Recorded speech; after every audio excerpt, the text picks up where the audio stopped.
Gerry Condon is the board president for Veterans for Peace, an organization with chapters in 39 states and 5 countries. Condon on island to raise awareness about demilitarization, a nuclear-free Pacific, and to enlighten like-minded activists about why veterans have assembled worldwide to speak out against war. We think that veterans' voice is particularly important because nobody knows the futility of war and the great costs of war like military veterans who actually experienced war. And we have a special role to play in society to eventually bring an end to war altogether. Condon plans to return to the island in 2020, and he will do so on board the Golden Rule, a historic sailboat that gained notoriety when it set sail in 1958 in an effort to stop nuclear testing in the Marshall Islands. Veterans for Peace has restored the original sailing ship and is sailing around the world to show that nuclear abolition is possible and that bravery and tenacity can overcome militarism. Now, that's according to the Veterans for Peace website. The sailboat is docked in Hawaii now in preparation for its continuing journey to Okinawa, Japan, South Korea, and Guam next year. We asked Condon, why Guam?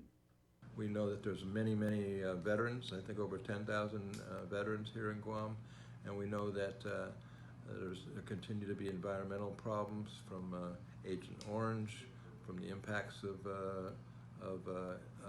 nuclear bombing in the past, and the impacts of militarization and war preparations today. Condon is recognized worldwide for his peace activism, and he was arrested in Venezuela in May of this year after he gave food to protesters occupying the U.S. Embassy there.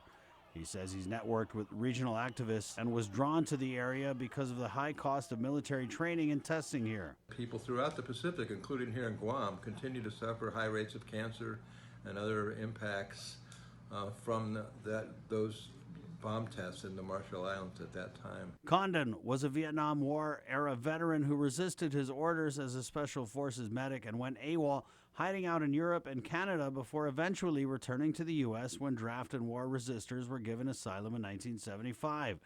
His group was formed in 1985 and has since been recognized by the United Nations as a non-governmental organization. Now, according to the American Civil Liberties Union, VFP was one of several peace groups targeted by FBI monitoring and infiltration.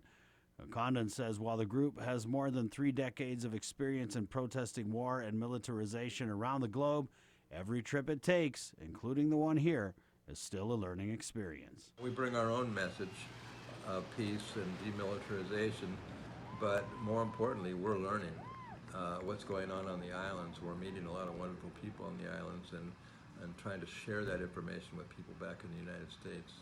For Guam's News Network, Chris Barnett reports.